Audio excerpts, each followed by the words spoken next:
Hi everyone. Welcome to the tech trainer Telugu YouTube channel. So, ఈ వీడియోలో మనం Java 9 features గురించి డిస్కస్ చేద్దాం. సో, జావా 9 ఫీచర్స్‌లో ఫస్ట్ ఫీచర్ మనం ఏం డిస్కస్ చేద్దామంటే, ఇంటర్ఫేసెస్‌లో ప్రైవేట్ మెథడ్ అనేది ఎలా యూజ్ చేయొచ్చు, దాని రిక్వైర్మెంట్ ఏంటి అనేది చూద్దాము. సో, నేను దాని గురించి ఒక జావా ప్రాజెక్ట్ క్రియేట్ చేస్తున్నాను. So, private method. So, execution environment Java 9 select చేసుకున్నాము. ఓకే.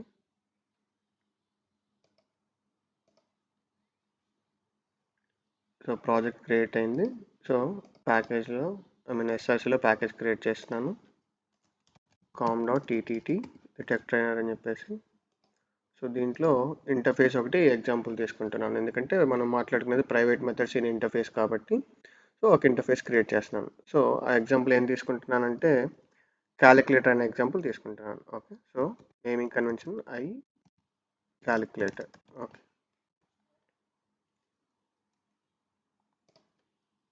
సో, ఈ క్యాలిక్యులేటర్ ఇంప్లిమెంటేషన్స్ ఏంటి జనరల్గా మనం పబ్లిక్ వాయిడ్ సమ్ అనే మెథడ్ అనుకున్నాం. అలానే పబ్లిక్ వాయిడ్ సబ్ట్రాక్ట్ అనే మెథడ్ అనుకున్నాం. అలానే public void multiply. Okay. So, ఇది కూడా 3 వర్డ్స్లను MUL అని చెప్పి అనుకున్నాం. ఓకే. సో, వీటికి ఇంప్లిమెంటేషన్ జనరల్గా అయితే ఎవరు ప్రొవైడ్ చేయాలి? ఇంప్లిమెంటేషన్ క్లాసెస్లో రావాలి. సో, ఇంప్లిమెంటేషన్ క్లాస్ ఒకటి క్రియేట్ చేద్దాం. Let's say general calculator or simple calculator అనుకున్నాం. ఓకే. ఇది ఇంటర్ఫేస్ని ఏమి ఇంప్లిమెంట్ చేస్తుంది? క్యాలిక్యులేటర్ అనే ఇంటర్ఫేస్ని ఇంప్లిమెంట్ చేస్తుంది. ఓకే.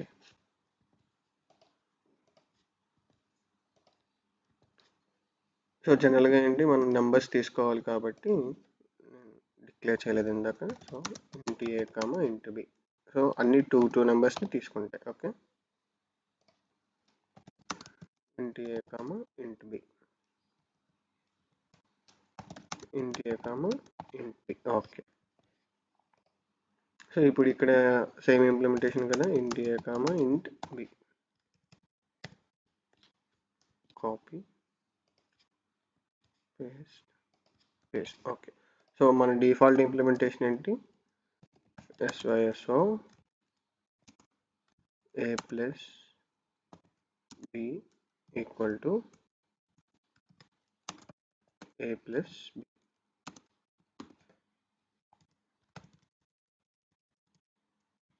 సో, దీన్ని ఇక్కడ కూడా మనం కాపీ పేస్ట్ చేసేద్దాం. SYSO ఇక్కడ A మైనస్ బి. ఓకే. ఇది A minus B.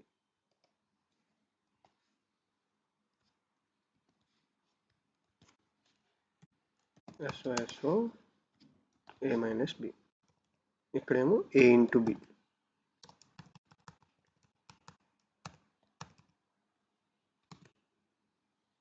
A into B.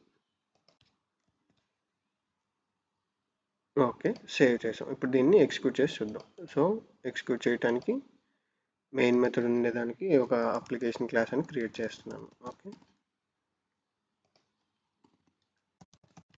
Main method. So, simple calculator కాబట్టి మనకున్న ఒకటే ఇంప్లిమెంటేషన్. Simple calculator equal to new simple calculator కన్స్ట్రక్టర్తో object create చేసాము. సో, ఇప్పుడు సమ్ అనే మెథడ్ కావాలంటే ఏంటి? డాట్ సమ్ ఆఫ్ 3, 9 అని చెప్పి అన్నాం. ఓకే. సో, ఎగ్జిక్యూట్ చేసి చూద్దాం. ఓకే. మనం సబ్ట్రాక్ట్ అనే మెథడ్ కాల్ చేసాము. ఓకే. సో, నేను సమ్ అనే మెథడ్ కాల్ చేస్తున్నాను. Okay. A plus B equal to 12 అంటే 3 ప్లస్ 9 అనేది 12 వచ్చింది. ఓకే. సో, లెట్స్ సే ఇప్పుడు ఈ క్యాలిక్యులేటర్ సింపుల్ ఇంప్లిమెంటేషన్ మనం ప్రొవైడ్ చేసాం. సో, నేను జనరల్గా ఏమనుకుంటున్నాను అంటే ఇంకొక ఇంప్లిమెంటేషన్ క్రియేట్ చేద్దాం అనుకుంటున్నాను. సో, ఇంకొక implementation for example scientific calculator అనుకున్నాం.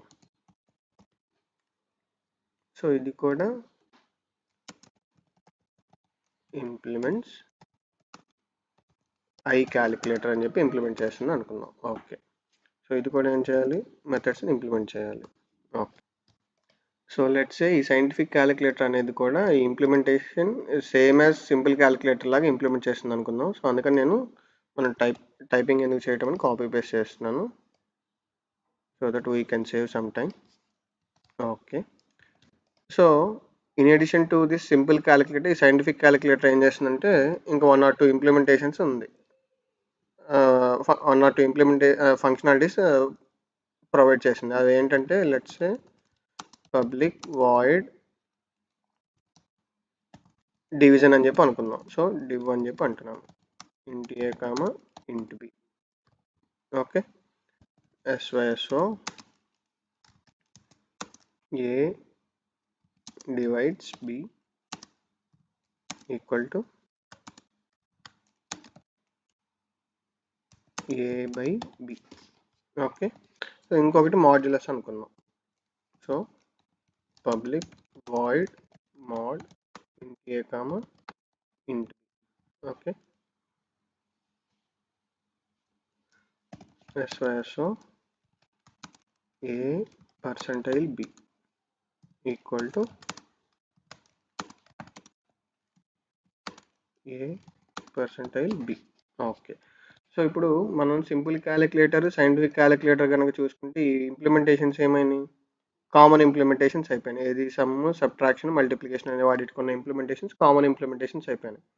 సో ఇలాంటప్పుడు మనం దీన్ని ఎలా సింప్లిఫై చేయొచ్చు, మనం జావా 8 కానీ జావా 9 కానీ చూసుకుంటే, సో జావా 8 వరకు చూసుకుంటే అట్లీస్ట్ మనం ఎలా సింప్లిఫై చేయొచ్చు వీటిని, మనం ఇంటర్ఫేస్ అనే ఇంప్లిమెంటేషన్ తీసుకుంటున్నాం కాబట్టి, సో సేమ్ కామన్ ఫంక్షనాలిటీ ఉంటే మనం ఇన్ని మల్టిపుల్ క్లాసెస్లో డూప్లికేట్ చేయాల్సిన పని లేకుండా మనం దీన్ని డిఫాల్ట్ మెథడ్ ఇంప్లిమెంటేషన్స్తో ఇంటర్ఫేస్లోనే ప్రొవైడ్ చేయొచ్చు.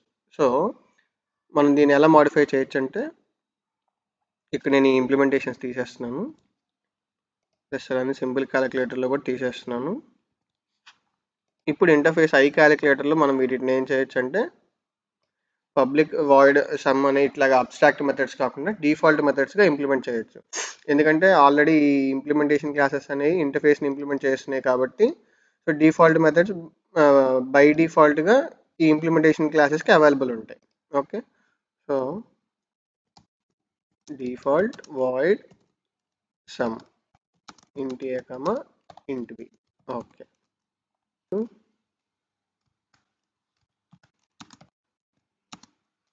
a into b. Okay.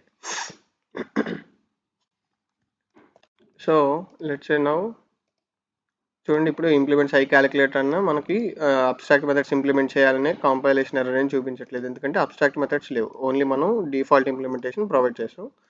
So ఈ రెండు ఇంప్లిమెంటేషన్ క్లాసెస్ అనేవి ఈ క్యాలిక్యులేటర్ అనే ఇంటర్ఫేస్ని ప్రొవైడ్ చేస్తున్నాయి కాబట్టి, సో బై డిఫాల్ట్ ఈ డిఫాల్ట్ మెథడ్ ఇంప్లిమెంటేషన్ వీటికి అవైలబుల్ ఉంది. సో ఇప్పుడు ఈ క్యాలిక్యులేటర్ అనే దాన్ని ఎగ్జిక్యూట్ చేసి చూద్దాం. సో నేను ఇంకొక నెంబర్ మారుస్తున్నాను. ఓకే. ఎగ్జిక్యూట్ చేసి చూద్దాం. సో 35,944 వచ్చింది. సో అలానే సైంటిఫిక్ క్యాలిక్యులేటర్లో చూద్దాం. Scientific calculator equal to new scientific calculator dot division చూద్దాం. ఓకే. సమ్ 8 5. ఓకే. ఎగ్జిక్యూట్ చేసి చూద్దాం. సో ఎంత డివిజన్ వచ్చిందో, సో 1 టైమే డివైడ్ అవుతుంది కాబట్టి 1 అని వచ్చింది. ఓకే. సో ఇప్పుడు నేనేం చేద్దాం అనుకుంటున్నానంటే, ఈ నెంబర్స్ ఈ క్యాలిక్యులేటర్ ఇంప్లిమెంటేషన్స్ ఏవైతే ఉన్నాయో సమ్, సబ్ట్రాక్షన్, మల్టిప్లికేషన్ వీటి మీద ఈ నెంబర్స్ కనుక ఓన్లీ పాజిటివ్ నెంబర్స్ అయితేనే ఈ ఆపరేషన్ పర్ఫామ్ చేద్దాం అనుకుంటున్నాను, లేదంటే నథింగ్, అంటే ఏం ప్రింట్ చేయమన్నమాట మనం. ఓకే. సో దాని గురించి ఏం చేస్తున్నాను, మనం కండిషన్ యాడ్ చేయాలి. So if a greater than 0 and b greater than 0 అయితేనే a ప్లస్ b అనేది జరగాలి. ఓకే. లేదంటే ఎల్స్ system.out.println ఆఫ్ 0 అని రిటర్న్ చేస్తున్నాను. ఓకే. So done. ఏమనుకున్నాం మనం, పాజిటివ్ నెంబర్స్ అయితేనే మన ఈ క్యాలిక్యులేటర్ ఆపరేషన్స్ అనేవి పర్ఫామ్ చేయాలి. లేదంటే కనుక యాజ్ యూజువల్గా రిటర్న్ అనేది జీరో అనేది రిటర్న్ అవ్వాలి. సో ఇప్పుడు ఎగ్జిక్యూట్ చేసి చూద్దాం. సో అప్లికేషన్ అనే క్లాస్, సో ఎగ్జిక్యూట్ చేస్తే వర్క్ అవుతుంది. ఎందుకని? సో సేమ్ ఇవి పాజిటివ్ నెంబర్సే కాబట్టి. సో లెట్స్ సే ఇప్పుడు మనం వన్ ఆఫ్ ద నెంబర్, వీటిలో ఉన్న వన్ ఆఫ్ ద నెంబర్ని మైనస్ చేసి చూద్దాం. ఓకే.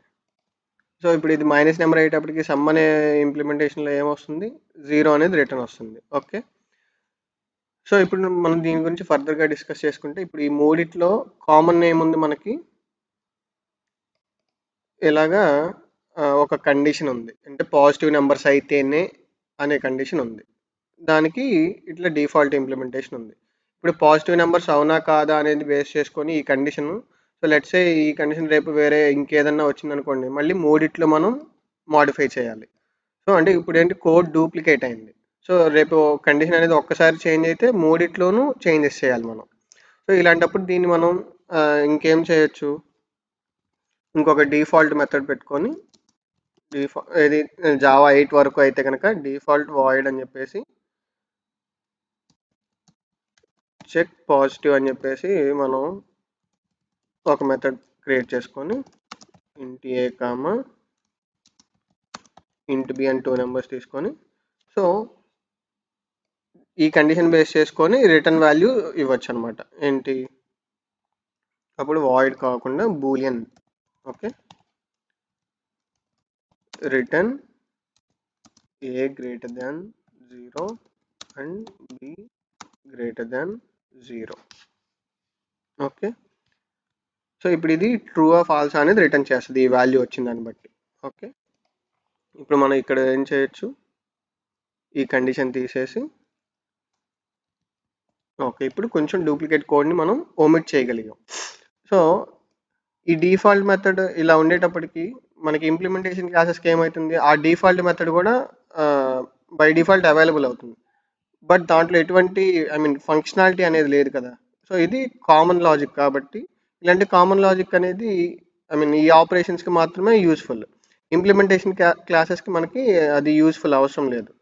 సో అలాంటప్పుడు మనం ఏం చేయొచ్చు అంటే, సో జావా 9లో ఏం చేశారంటే, జావా 8లో దానికి సొల్యూషన్ లేదు. సో జావా 9లో ఏం చేశారంటే, ఈ డిఫాల్ట్ మెథడ్ బదులు మనం ఇంటర్ఫేసెస్లో ప్రైవేట్ మెథడ్స్ రాసుకోవచ్చు.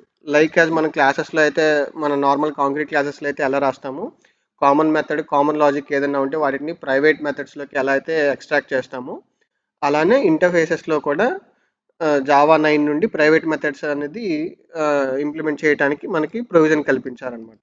సో ఇప్పుడు చూసారా, మనం ప్రైవేట్ మెథడ్ రాసిన దానికి ఇంప్లిమెంటేషన్ రాస్తే వర్కౌట్ అవుతుంది.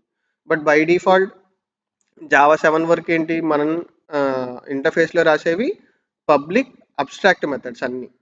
ఓకే. బట్ ఇప్పుడు జావా 8లో చూసుకుంటే డిఫాల్ట్ అండ్ స్టాటిక్ మెథడ్స్ వచ్చాయి. జావా 9 నుండి చూసుకుంటే ప్రైవేట్ మెథడ్స్ కూడా వచ్చాయి. ఓకే. సో ఇప్పుడు ఎగ్జిక్యూట్ చేసి చూద్దాం. సో ఎగ్జిక్యూట్ అయిందా, సో వర్క్ అవుతుందా లేదా అనేది ఇది మైనస్ తీసేసి చూద్దాం. ఓకే.